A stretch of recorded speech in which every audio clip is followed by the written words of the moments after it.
Bismillahirrahmanirrahim. Assalamualaikum warahmatullahi wabarakatuh.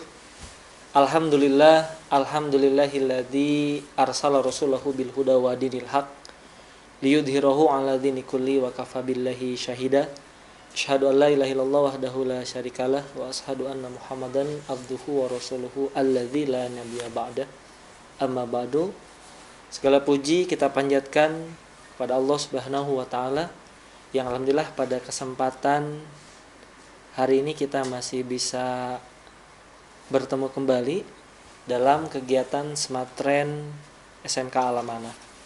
Salawat serta salam selalu tercurah limpah kepada Nabi Rasulullah Muhammad Sallallahu Alaihi Wasallam. Mudah-mudahan tercurah limpah pula kepada keluarga, sahabat, tabiin serta kita selaku umatnya sampai akhir zaman. Amin ya Allah ya Rabbal Alamin.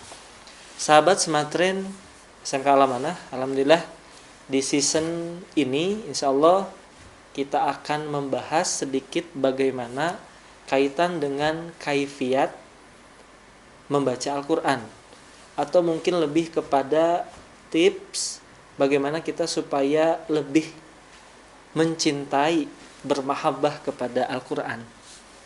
Di antaranya ada beberapa tips yang mudah-mudahan ini kalau misalkan teman-teman bisa praktekkan, itu bisa menambah kecintaan kita kepada Al-Quran, yang dimana Al-Quran ini merupakan kitab Allah yang senantiasa kita harus imani, laksanakan, dan tentunya kita menjalankan apa yang menjadi perintah di dalamnya dan menjauhi apa yang menjadi larangan di dalamnya.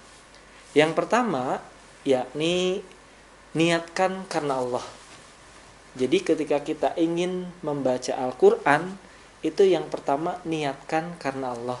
Sebagaimana di dalam hadis dikatakan innamal a'malu binniyat, bahwa segala sesuatu yang kita kerjakan itu bagaimana tergantung niatnya. Jadi yang pertama supaya kita senang membaca Al-Quran, jadi yang pertama adalah niatkan karena Allah. Jadi ketika kita membacanya pun ada godaan dan sebagainya, kita mantapkan hati kita bahwa kita membaca ini karena Allah. Supaya apa? Supaya menjadi nilai ibadah. Karena kan luar biasa pahala membaca Al-Quran itu. Membacanya saja kita sudah mempunyai pahala. Satu huruf di Al-Quran itu merupakan 10 kebaikan yang akan kita dapatkan. Apalagi kalau kita membacanya beberapa ayat, yang tentunya akan beberapa huruf yang kita baca dalam ayat tersebut, itu dikalikan 10 kebaikan. Jadi yang pertama niatkan karena Allah Subhanahu wa ta'ala. Terus yang kedua, mengenali huruf hijaiyah. Sebagaimana kita ketahui bahwa huruf hijaiyah itu kan dari A, Ba, Ta, Sa, Ja, Ha, Kho. Itu kita kenali hurufnya. Karena Al-Quran itu ya terdiri dari huruf hijaiyah itu. Dari mulai A sampai Ya. Kita kenali hurufnya, kita belajar. Kalau dulu kita mungkin pernah membaca Iqra, ya, di sana ada Iqra 1, Iqra 2 sampai Iqra 6. Kita belajar A, Ba, A, Bi, Umi, dan lain hal sebagainya. Jadi yang kedua, mengenal atau kenali huruf hijaiyah. Yang ketiga, teman-teman, mengenali tanda baca dalam Al-Quran. Jadi tanda baca dalam Al-Quran seperti kasroh, fathah, atau domah. Supaya apa? Supaya kita membacanya pun ya sesuai dengan bacaan yang harus kita baca. Kalau kita misalkan tidak tahu nih tanda baca di dalam Al-Quran, teman-teman sekarang kan banyak media, boleh searching, browsing di komputer, di gadgetnya, atau di apapun itu untuk mengenal tanda baca dalam Al-Quran. Ya, sekarang kan banyak ya medianya, media sosial, baik yang verbal ataupun non-verbal. Jadi teman-teman bisa cari di sana bagaimana sih tanda baca dalam Al-Quran. Terus yang keempat, mengenali hukum tajwid. Tajwid itu ilmu bagaimana kita membaca Al-Quran, gitu ya. Karena kan huruf Al-Quran itu ya ada beberapa huruf, ada juga tadi tanda bacanya, supaya kita mengetahui tajwidnya seperti apa.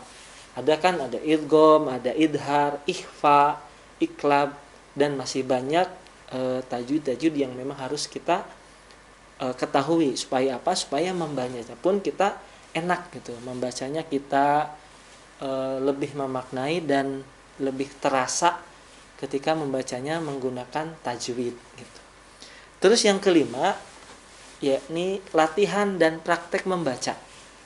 Jadi teman-teman, kalau tadi sudah mengenali hurufnya, kita mengenali tanda bacanya, kita mengenal juga tajwidnya, kita harus latihan, praktek. Meskipun terbata-bata tidak jadi masalah.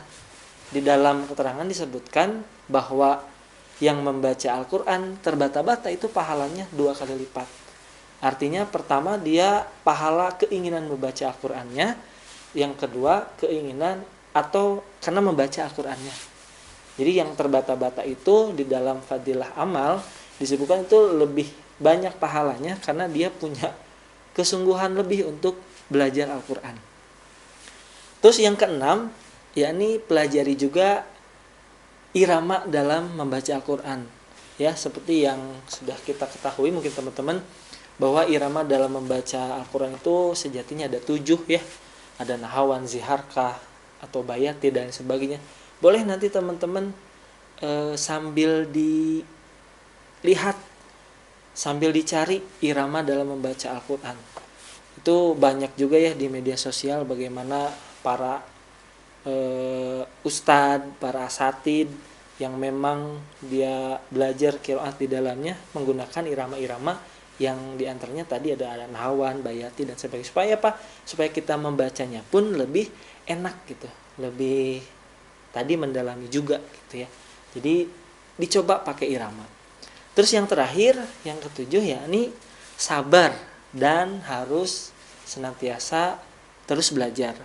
Artinya bagaimana kita dalam kaifiat atau tips supaya kita lebih suka membaca Al-Quran. Jangan lupa kita juga harus punya kesabaran dan mau belajar dalam membaca Al-Quran. Karena kenapa?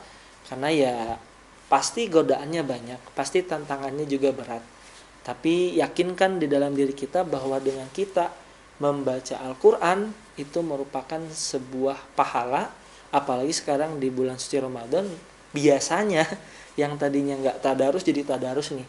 Ya mudah-mudahan nanti di luar Ramadan pun kita juga lebih mencintai Al-Quran. Oke teman-teman Smartren, mungkin itu saja yang bisa disampaikan. Beberapa tips atau kaifiat untuk sebagaimana kita lebih senang lagi membaca Al-Quran. Itu saja yang bisa disampaikan. Terima kasih. Mohon maaf atas segala kekurangan. Billahi taufiq wal hidayah. Assalamualaikum warahmatullahi wabarakatuh.